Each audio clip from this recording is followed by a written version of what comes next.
of Uganda and health workers, some of whom lost their lives for their leadership and dedication in bringing this outbreak to an end.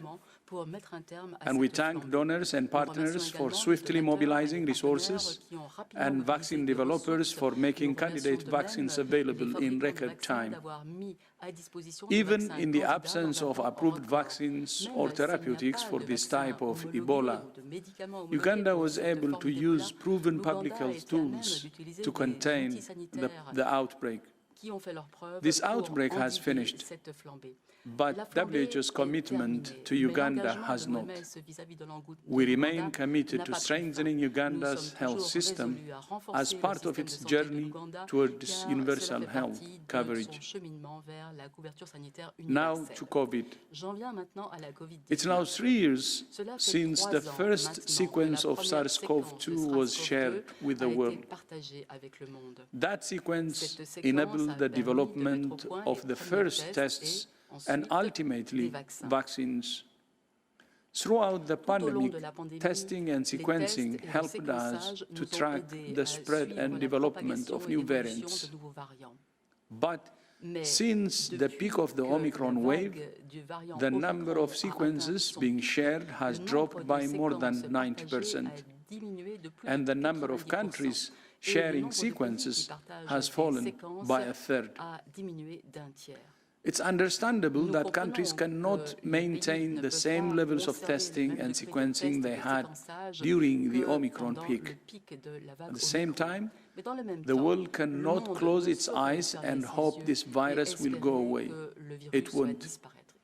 Sequencing remains vital to detect and track the emergence and spread of new variants, such as XBB.1.5. We urge all countries now experiencing intense transmission to increase sequencing and to share those sequences. Investment in testing at-risk people to ensure they receive adequate care and in tracking the virus remains vital. There is no doubt that globally we're in a vastly better position than we were a year ago. Since February last year, the number of deaths reported to WHO each week has dropped by almost 90%. But since mid-September, the number of weekly reported deaths has been stuck between 10 and 14,000 deaths per week. The world cannot accept this number of deaths when we have the tools to prevent them.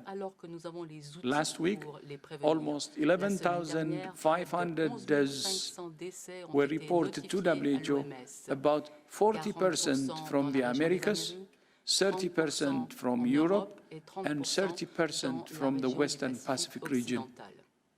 However, this number is almost certainly an underestimate given the underreporting of COVID-related deaths in China. Most of those dying are at-risk groups, including older people. During the last 6 months of last year, people aged 65 or over accounted for almost 90% of all reported deaths. But once again, the data we receive from countries is inadequate to give us a clear picture of who is dying and why. Only 53 out of 194 countries provide data on deaths that are disaggregated by age and sex. As we enter the 4th year of this pandemic, we ask all countries to provide this data.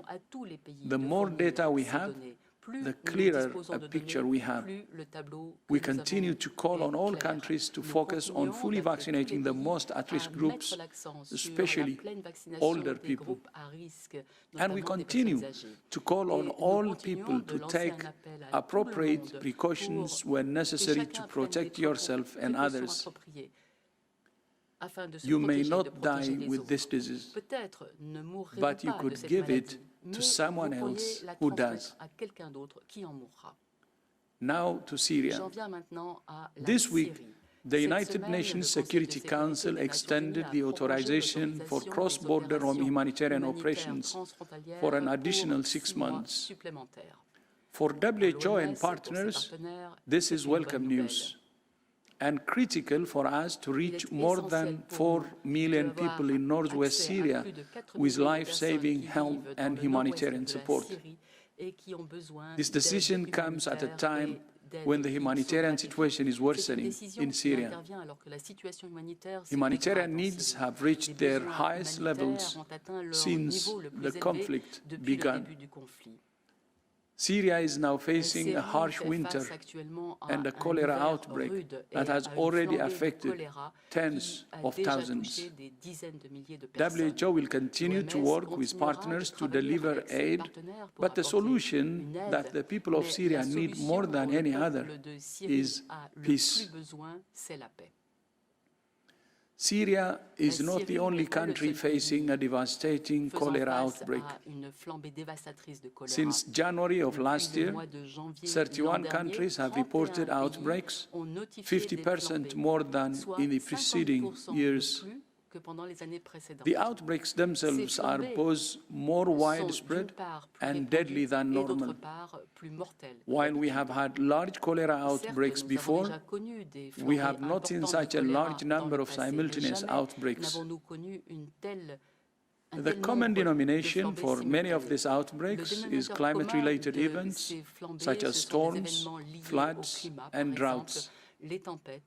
Haiti, Malawi, and Syria are among the worst affected countries. In October, the international coordinating group that managed the global cholera vaccine stockpile suspended the standard 2-dose vaccination regimen for cholera, using instead a single-dose approach to extend supply. Production is currently at maximum capacity, and despite this unprecedented decision, the stockpile remains very low. In the past few weeks, 4 more countries requested vaccines, which are extremely scarce. With increasing number of outbreaks that are larger geographically and in number, we call on countries that have experienced cholera outbreaks before to increase preparedness for potential outbreaks. We thank EU Biologics, based in the Republic of Korea, for maximizing production and for its efforts to develop a new vaccine with the potential for larger production. We continue to call on other manufacturers to do the same. We also call on partners to support the response to the ongoing outbreaks, especially to reduce the unacceptably high case fatality rate. Christian, back to you. Thank you very much, Dr. Tedros. With this, I open the floor for questions. And again, please use the raise your hand icon and unmute yourself when it's your turn. First on my list is Donato Mancini from the FT. Donato, please go ahead and unmute yourself. Hi, good afternoon. Thanks for taking my question. Very briefly on China, is your assessment of the situation that Beijing is still lying on case numbers and deaths, or have you seen an improvement there? And more broadly, on an Associated Press investigation that ran this morning on sexual assault within the WHO, given it seems to be quite a frequent occurrence, are you weighing structural changes to the organization that would avoid such incidents in the future? Thank you. Thank you, Donato. 2 very different questions, and that gives me, they're very important, but that gives me a moment to remind everybody, please, 1 question only. We have a long list of hands up already, and we want to get to as many as possible. So please limit yourself to 1 question. But we'll start with Dr. Van Kerkhove for COVID. Yeah, thanks. So your question gives us an opportunity to give you an update on the conversations that we have been having with colleagues, technical partners and government officials in China over the last several weeks. So we as an organization have had several calls with colleagues across the country. We've had a member state information session last week where we briefed, and colleagues from China briefed all WHO member states, giving them an update on the current situation and their response. So we've had additional information provided to us on how China is managing the current situation, how they are scaling up their response in terms of the clinical management capacities in terms of beds, ICU capacities, clinical management in terms of treatments of patients across the different spectrum of disease, how they are focusing on their vaccination efforts and increasing vaccination coverage across the whole population, and really focusing on at-risk, targeting at-risk groups, at risk for developing severe disease and dying. And so that has been a welcomed information. However, there are some very important information gaps that we are working with China to fill. First and foremost is to have a deeper understanding of the transmission dynamics of COVID across the country, and really understanding the breakdown and the increases or decreases in hospitalizations around the world, the ICU capacity and the burden in terms of intensive care across the country, and those COVID-related deaths by urban and rural areas, by different provinces across the country. Also looking to see if we can have more information on the sequences. So we have had further information from China on which sequences are, which viruses are circulating in China, and China CDC has reported to us that the sequences that have been detected are mainly these BA.5 sublineages, but we have requested further information to have those sequences be shared publicly so that a deeper analysis and more of a phylogenetic analysis can be done, so that we could look mutation by mutation to really assess what is circulating there. We've offered support through our Technical Advisory Group for Virus Evolution to support that molecular epidemiologic analysis and looking at that more in detail. So the channels of communication are open. Chinese colleagues are contributing to discussions with our technical networks, including TAG-VE, clinical management, and others. We will continue to have those discussions to seek further information so that we can better assess what is happening there. But again, just remember, this virus is circulating intensely everywhere. This fight against COVID-19 is not over. And so as the DG has pointed out in his reporting of the deaths around the world, 11,500 people died globally, and that is an underestimate of the true number of deaths that are out there. So there's a lot more work that we can do. There's a lot more that countries can do. We need to maintain surveillance. We need to maintain sequencing and sharing of sequences from around the world so that these analyses can take place, so that risk assessments can take place, and so that we can ensure that any changes to our response, any changes to our advice is done in a timely manner. Thank you very much, Dr. Van Kerver. I understand we have some audio or technical issues on our social network channels, but we'll continue here with the press conference in case you hear us and can't hear more of us. This will be certainly available online. But I think the journalists and the colleagues online can hear us, so we can fully go ahead with the press conference. Dr. Mike Ryan, to add on COVID, please. Just to supplement on what Maria has said, to answer that question directly, WHO still believes that deaths are heavily underreported from China. And this is in relation to the definitions that are used, but also to the need for doctors and those reporting the public health system to be encouraged to report these cases and not discouraged. However, having said that, we do, as Maria said, want and are working ever closer with our colleagues in China to try and understand better the transmission dynamics. We still do not have adequate information to make a full, comprehensive risk assessment, and therefore we will continue to try to encourage access to that data, but also recognize in the same breath that China has done a lot in the last number of weeks, particularly to strengthen its own internal capacities to serve the clinical needs of its own population in terms of expanding hugely the number of designated hospitals, ICU beds, fever clinics, in adapting the clinical management pathways to include earlier diagnosis, the prioritization for diagnosis for people with vulnerable underlying conditions with older age, and prioritizing the use of antivirals early in the course of disease. There is also a shift in the definition away from COVID pneumonia as the reporting disease to COVID infection as the main basis for disease reporting. And we hope that that will encourage more reporting and more reporting to WHO of the true situation on the ground in China. It is difficult for us to understand, and many of you out there will have heard about peaks and the disease peaking in certain areas, having peaked in certain cities, increasingly impacting in rural areas. But it's not possible for WHO to give you a detailed breakdown on that because we simply do not have that data.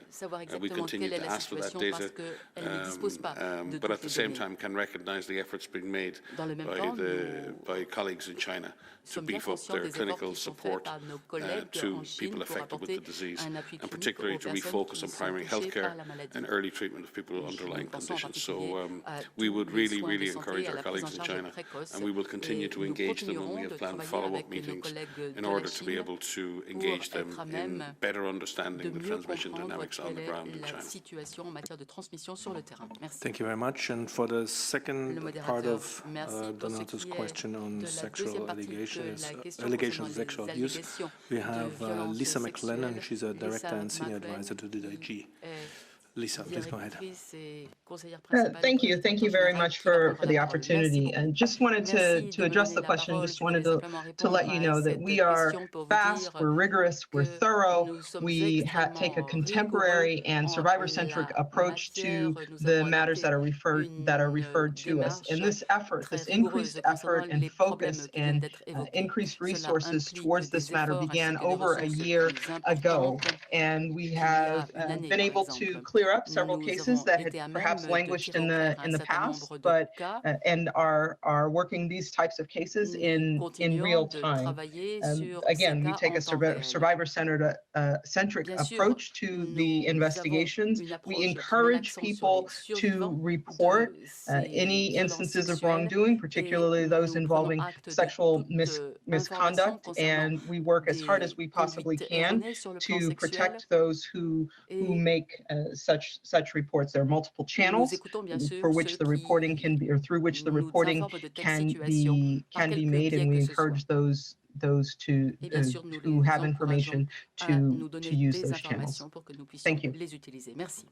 Thank you very much. And to clarify, Lisa McLennan works for the office, or is director at the Office of Internal Oversight. Next question goes, and again, please stick to one question. Next question goes to Erin Prater from Fortune. Erin, please go ahead.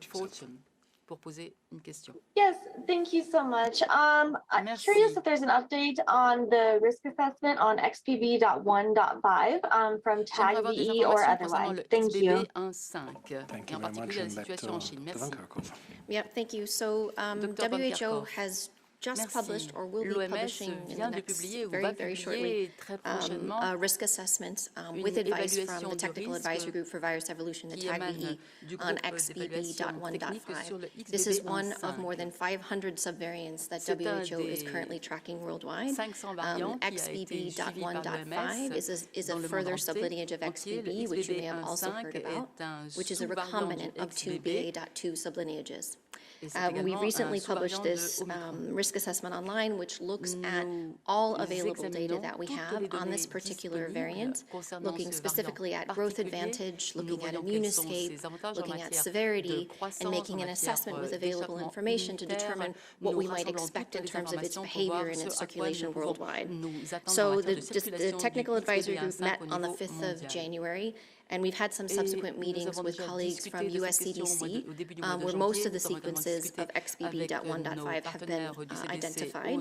And based on its characteristics, it is part of Omicron. It is an incredibly transmissible variant, like all of them are. It does have a growth advantage compared to other sublineages of Omicron, but the data that we have to assess XBB.1.5 is currently very limited. Most of the information we have is from only one country, and that's the United States, and we're grateful for the information that they have been sharing with us. So we do know from the available data that it does have a growth advantage. It does have similar properties of immune escape like we've seen with XBB. We don't yet have data on severity, and that is under assessment in the United States, but also elsewhere. The data that we're looking at is to determine whether or not there's a change in severity. There's no indication of an increase in severity or decrease in severity compared to other Omicron subvariants. And I think it's important to note that this type of a risk assessment that we do is quite common for WHO. This is the latest subvariant that we're doing a risk assessment of, but we will do more of these. As the virus continues to circulate, more changes are expected, more subvariants will be identified. And what is really critical out there is that we continue to have surveillance strengthened, so that we have SARS-CoV-2 surveillance from around the world, which is integrated into dealing with respiratory diseases and other respiratory diseases like influenza. And that sequencing continues and is shared, so that these type of robust risk assessments can be done, can be updated, and can be shared. And so I think what is important for you who are out there, the virus is circulating, and there's a lot that you can do. And I think I just want to end by saying that despite the subvariants that are circulating, we as a global organization and with experts around the world will continue to assess these and report on these as quickly as we can with information that is available. But getting vaccinated, getting boosted is really critical, making sure that you take measures to lower your risk every day, distancing and improving ventilation, wearing of a mask, knowing what your risk is where you are based on your own self as well as those around you. So lots to do here. But the risk assessment is, if it's not published right now, it'll be published in very shortly. But you'll see that online, and it's a short document.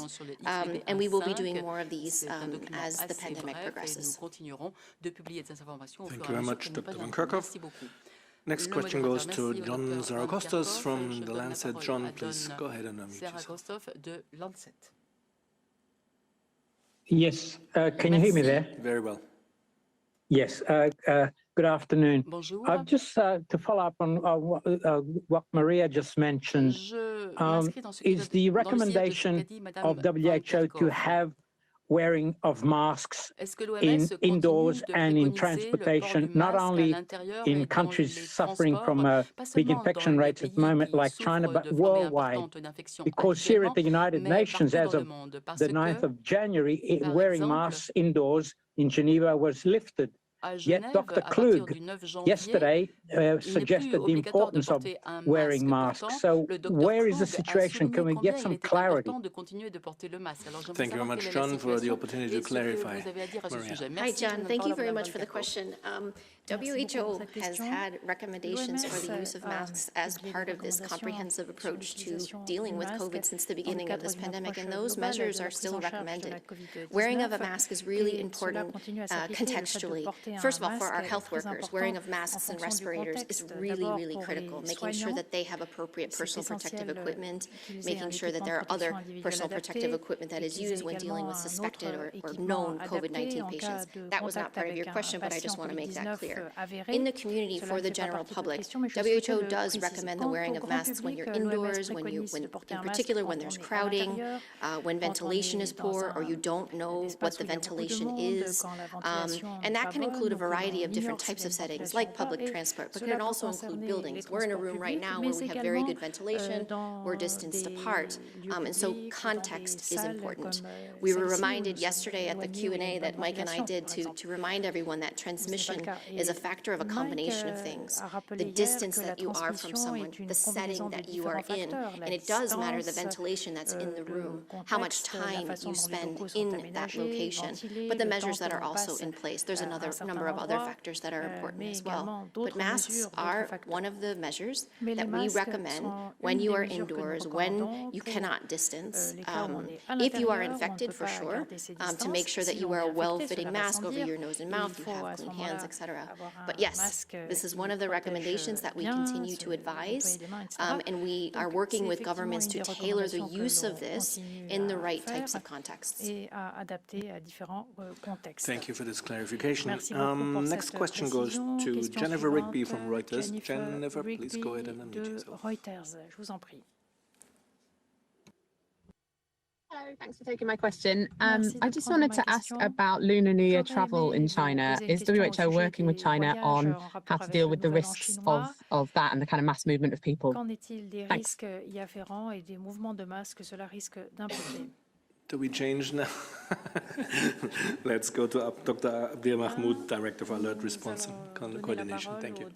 Thank you for that question. It's really important. As we mentioned previously, the Lunar Year is the time of happiness, and we like to all the families to come together at the same time. But that celebration should not lead to cause of unhappiness and death and despair in the families.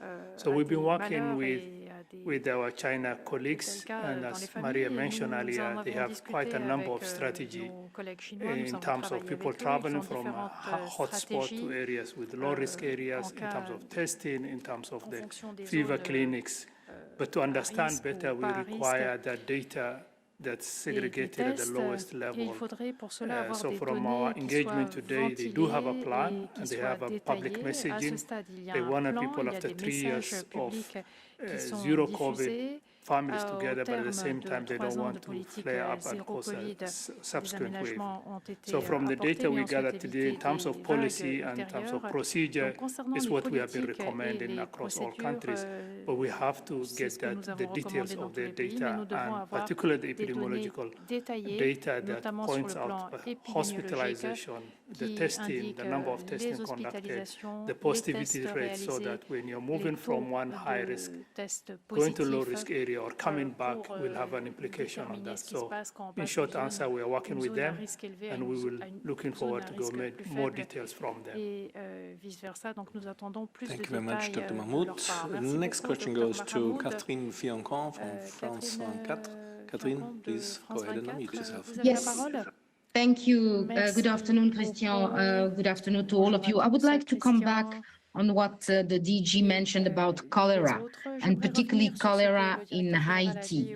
I would like to know where the cholera vaccination campaign stands, and if it's heavily affected by the violence and insecurity over there, particularly in Cité Soleil, which is an area of Port-au-Prince.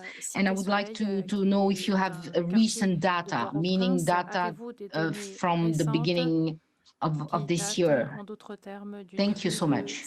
Thank you very much, Catherine. And I believe we have Dr. Philippe Barbosa with us online. He's our lead on cholera. Happy to let him go ahead. He's not yet quite connected. We'll see whether we have him. Is he ready to go? Yes, please, Philippe, go ahead. Okay, no, so thank you very much for the question. Can you hear me? Try again. Can you hear me? So the vaccination campaign in Haiti is progressing well. The authority and the partner are currently doing some mop-up campaign to increase the vaccination campaign. So we do not have at this point of time the finalized figure for the first vaccination. But despite the difficulty, I think it's really important to highlight that, with the help of the partner present in the field and the national authority and everybody, so the campaign has been progressing well despite the difficulties. As far as the figure, we can share the latest figure by email, but the overall, the situation is stabilizing. We have also to be a bit careful about some possible delay in reporting during the festive period, but the situation is stabilizing. It does not mean that the situation is over, that there is no more cholera, but since a few weeks, it's relatively stable. Over. Thank you very much, Philippe, and apologies for a bit of an echo in the sound, but I think it was audible. So thanks for this, and we move ahead. Next question goes to Brenda Goodman from the CNN. Brenda, please unmute yourself. Thank you for taking my question. Can you hear me okay? Very well, go ahead. It's been about a year since WHO named a new variant, and the virus has continued to evolve. So I'm curious, have you changed the criteria that you use to give new variants Greek letter names? Thank you very much. And back to Dr. Bancakov, please. Thanks, Brenda, for the question. We do get this question quite often, and you're right. Omicron variant of this variant of concern has been circulating for more than a year now. And as we've mentioned, there are many sublineages that we're tracking. The assignment of the Greek letters was a way in which would help us to be able to publicly communicate differences in viruses that are circulating, and assigning that name, meaning that these viruses had different characteristics than the previous variants of concern.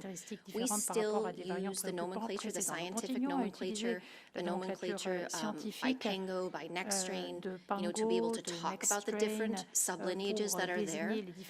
All of the sublineages of Omicron are behaving the same way in the sense of transmissibility and growth rate. We are seeing sublineages that have further growth advantage. They have to, otherwise they wouldn't be able to compete against the other variants that are in circulation. So we do expect increased transmissibility over time. We also look at immunoscape, and we expect further immunoscape, as immunity wanes over time, and these viruses have the ability to reinfect individuals. We're in the 4th year now. When we look at severity, we look at the impact of our interventions, including the use of diagnostics, therapeutics, and vaccines. And so we still use the scientific names there. All of the subvariants of Omicron are behaving very similar to one another in the sense of their transmissibility, their severity, their immunoscape, and the impact of our interventions. When that changes, we will be using these Greek letters. We're not afraid to use these Greek letters or to assign different subvariants, but we have a criteria by which we do this through our Technical Advisory Group for Virus Evolution. We also link this work with other advisory groups like our TAG COVAC, which is the Technical Advisory Group for COVID, to advise on COVID-19 vaccines and whether or not there needs to be a change in the composition of those vaccines. We also work with SAGE, which outlines the policies for the use of vaccines in human populations. But the naming of this really has to do with the behavior of these sublineages, and they're all very similar. As we go forward, the TAG-VE is discussing ways in which, with the global expert communities and people around the world, how we are going to be classifying these as we go forward. This virus is here to stay. We're looking at antigenic characteristics of the viruses similar to what we do for influenza, and we're trying to ensure that we have the right data to be able to assess these. And if we come up with different ways in which we describe these viruses into the future, that will also be announced. But so far, Omicron is divergent in the sense that we have so many sublineages that are circulating, but all of these are still classified as Omicron, as variants of concern. Thank you very much, Dr. Van Kerkhove. And with this, we move on. And next is Peter Kenny from South African News or Anadolu. Peter, please go ahead. South African News, vous avez la parole.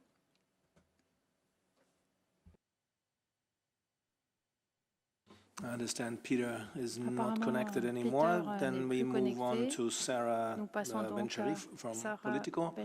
Sarah, please unmute yourself. Politico, vous avez la parole. Good afternoon. Thank you so much for taking my question. So a number of European countries have implemented measures targeting travelers arriving from China. They've implemented pre-departure testing, wastewater surveillance, etc. And the idea being the early detection and prevention of new variants. But we already know there's another subvariant circulating in the US. And I'm just wondering, what does the WHO think of this decision? Why is it in place? What do you make of countries putting it in place for China, where we have not yet identified a new variant, but not putting them in place for the US, where we already have? Thank you. Thank you very much, Sarah. Merci beaucoup, and we go to Van Kerkhove. Sure, I can start. I mean, I think we've addressed this question previously in the sense that there's a lot of information that's been needed to come from China to really understand the situation there. And the DG has spoken about this, and Mike has spoken about this before, about understandable that countries are putting in place some precautionary measures that they feel are appropriate because of the lack of information that's coming. As more information becomes available, countries are making assessments of how they are going to deal with their own populations. We do note that testing is not a requirement for travel, and that has not been something that has been advised throughout the pandemic as a requirement.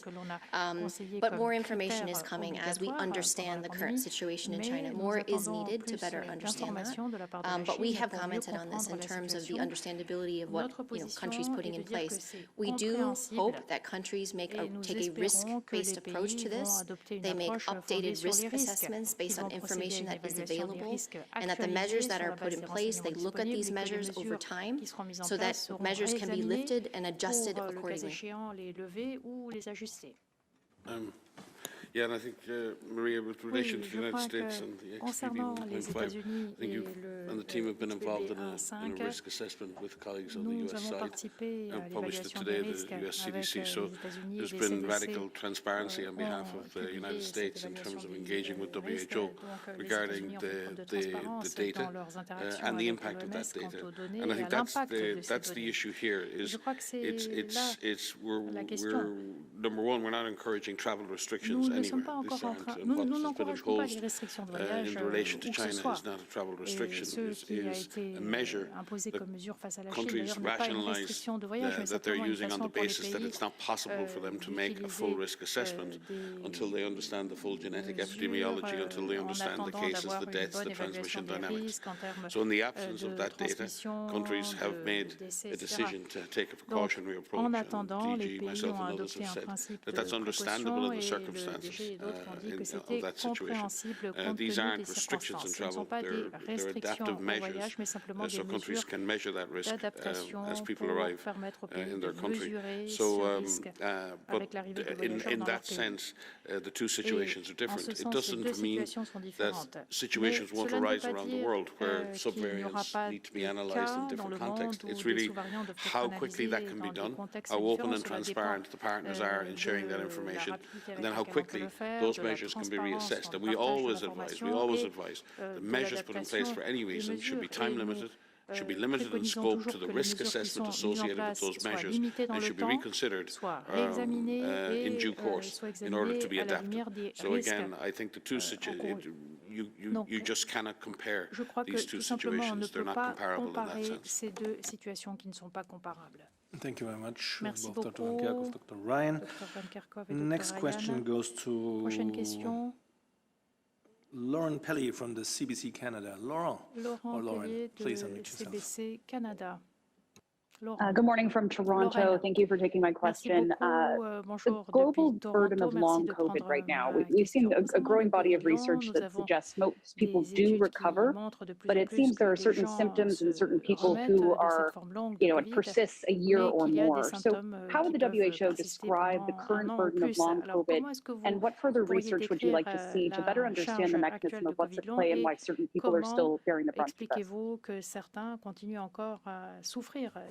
Do we start with Dr. Van Kerkhove? Yeah, thank you. So this long COVID, post-COVID-19 condition is something that WHO and our partners are deeply concerned about. We talked about this before, and much more research is needed to really better understand the extent of burden of this around the world and how long this burden will last over time.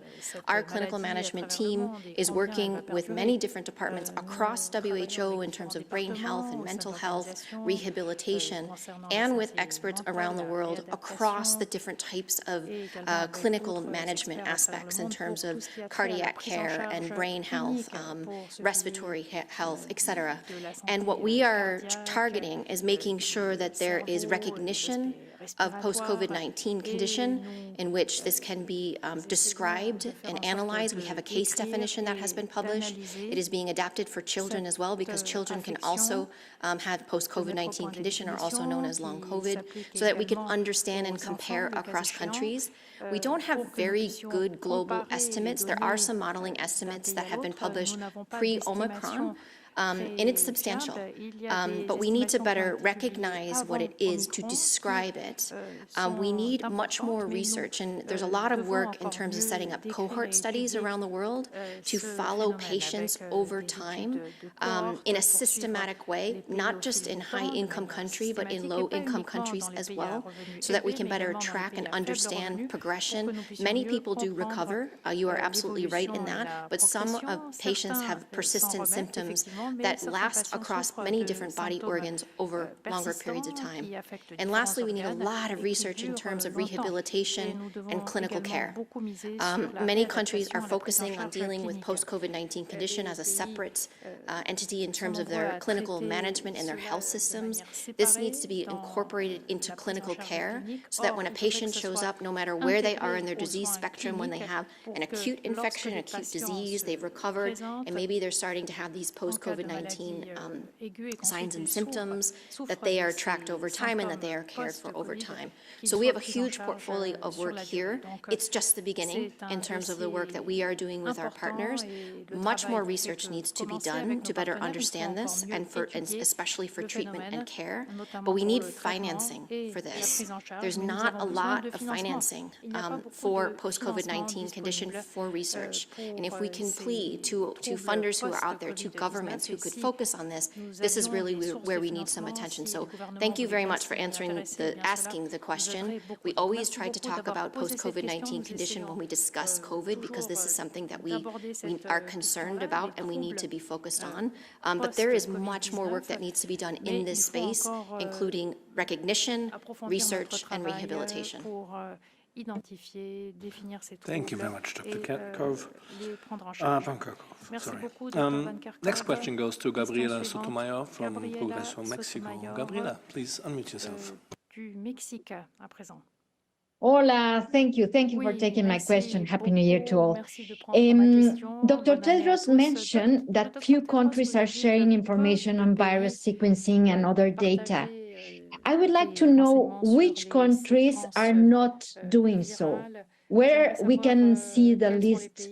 For example, if Mexico is sharing the virus sequencing with you, the country registered more than 30,000 cases in 1 week, etc.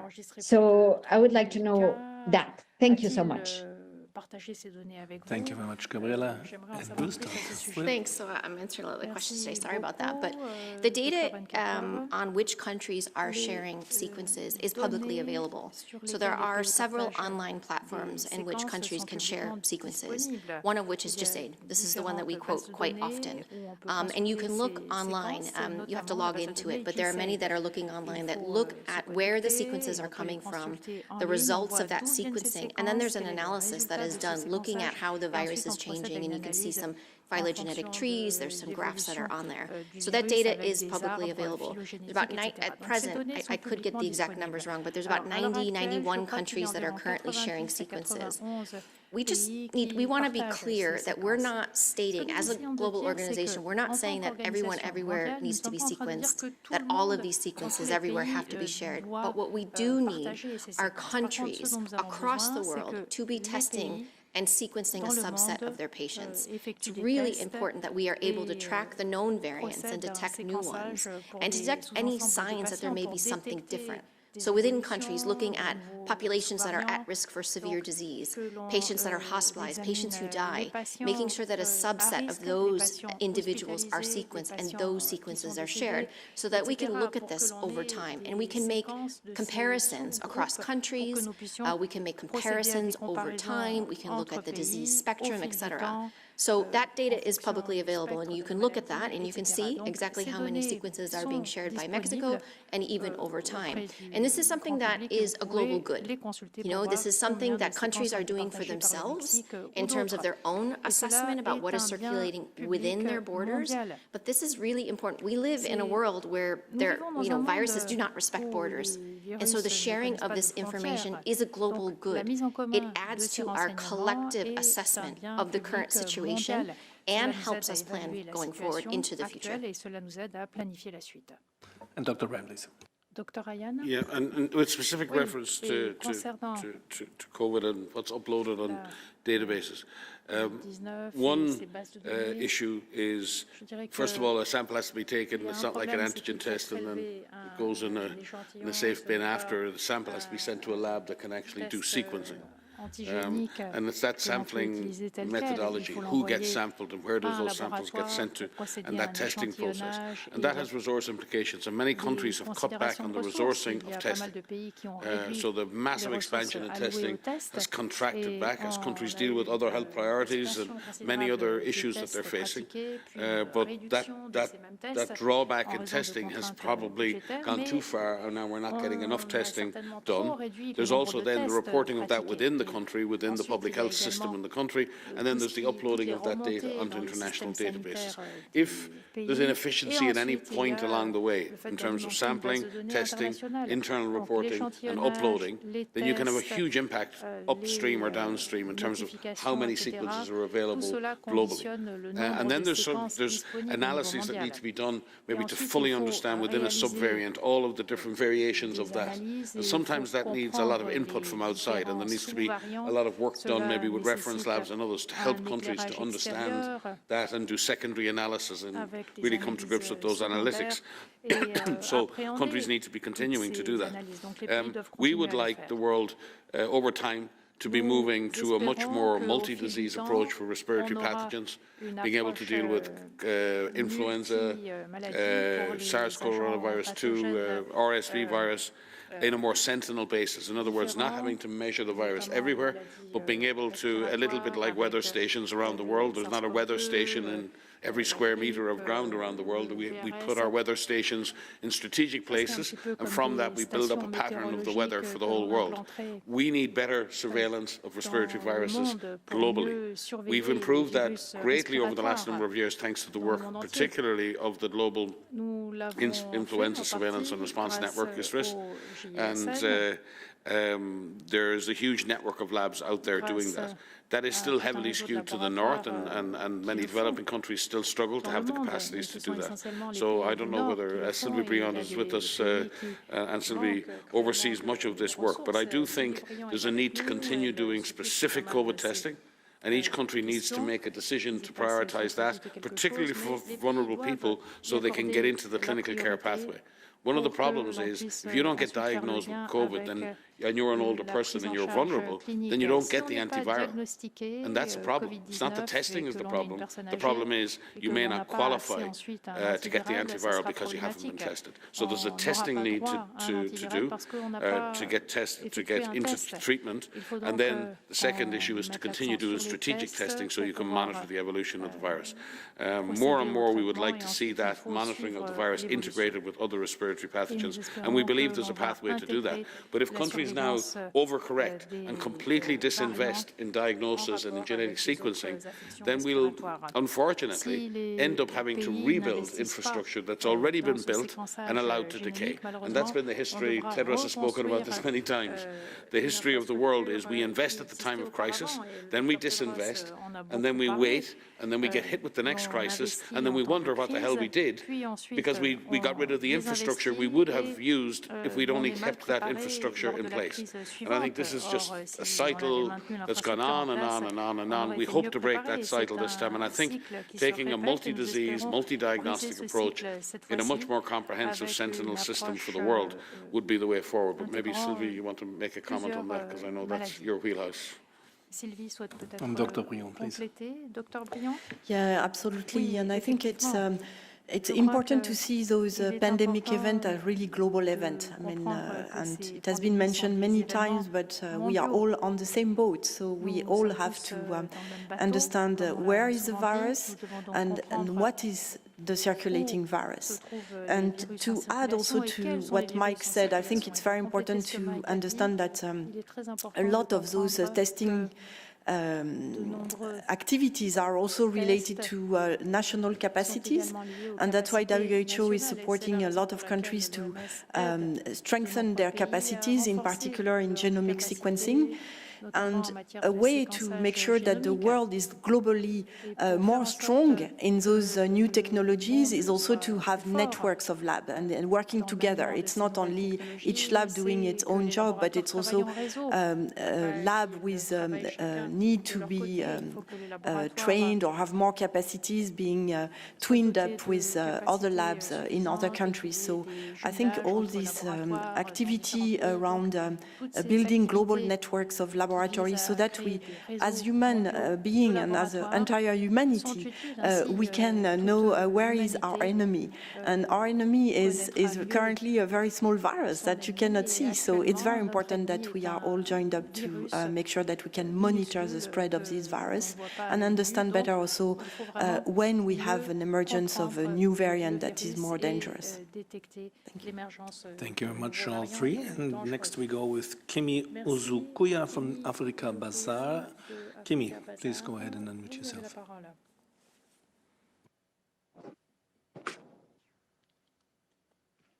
Kimi, can you hear us? If yes, please go ahead and unmute yourself. Oh, thank you so much for taking my question. I want, if you will allow me, I want to move a little bit away from the COVID question. I want to ask you about non-communicable diseases in Africa.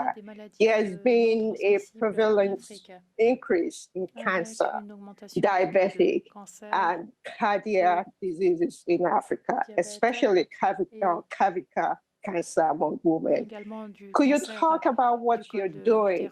We know that since the pandemic began in 2020, there has been a decrease globally of people getting checked and having mammogram. So could you talk about what you're doing specifically in Africa to bring more awareness to women taking advantage of the treatments that are available to them to combat cervical cancer and other diseases? Yeah, thank you very much, Kimi. I'm looking around if we have someone with us who could maybe give it a stab at answering. It doesn't look like so. If you could please send that over to us as a question to mediainquiries@who.int, and we'll try to give it a stab. Yeah, thank you very much. Next question goes, next question goes to Alexander Tin from the CBS. Alexander, please go ahead and unmute. And Alex is also not with us anymore. Then maybe last but not least, we can maybe squeeze that one still in, is Priti Patnaik from the Geneva Health Files. Priti, please go ahead. Hi, can you hear me? Very well. Good afternoon. Thanks for taking my question. This was about, the price increase announced, a proposed price increase announced by companies like Moderna on the COVID-19 vaccine. What kind of impact do you think it will have on vaccination, especially using mRNA vaccines? And Pfizer had already announced a proposed increase last year. Thanks so much. Thank you very much, Priti. Dr. Kate O'Brien. So vaccine access is one of our key priorities and something that we've been working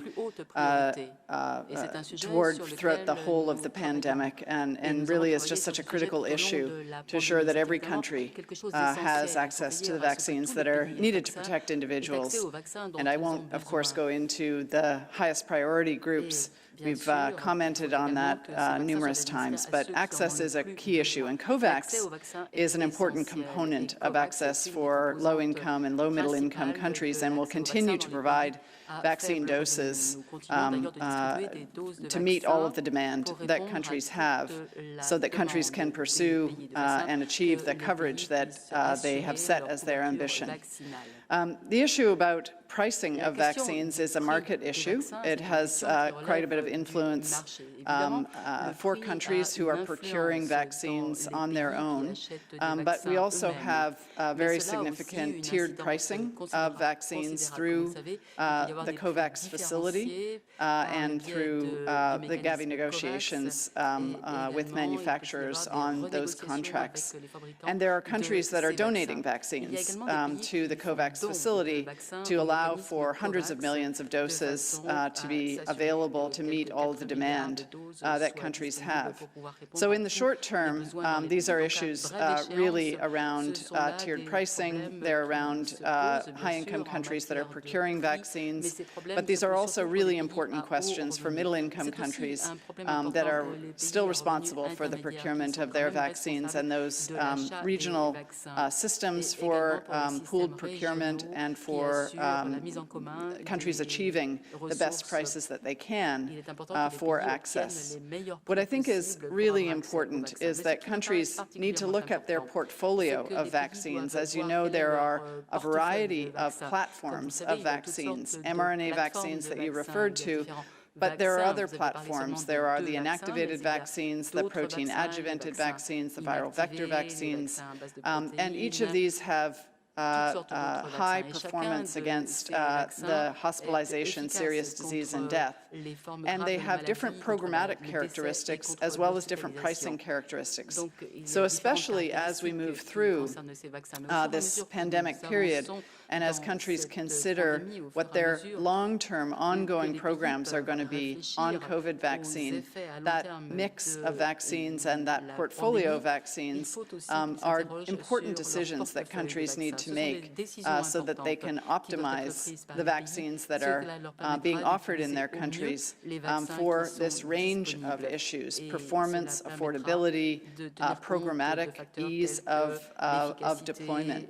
So those are all really important attributes that allow for access and full availability of vaccines for those who most need vaccines across a range of countries and a range of opportunities to procure vaccines. Thanks.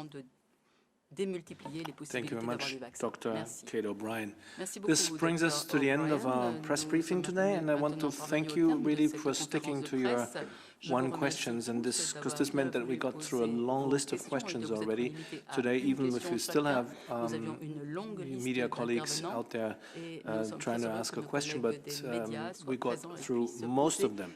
So thank you again, and apologies also for the sound issues we had apparently on social media, but we will send the audio files and Dr. Tedros' remarks right after the press conference ends. As usual, tomorrow during the day we will post the transcript.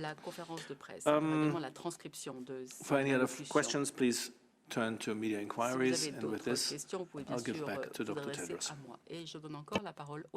Thank you. So my appreciation to members of the media for joining us today, and see you next time. Merci.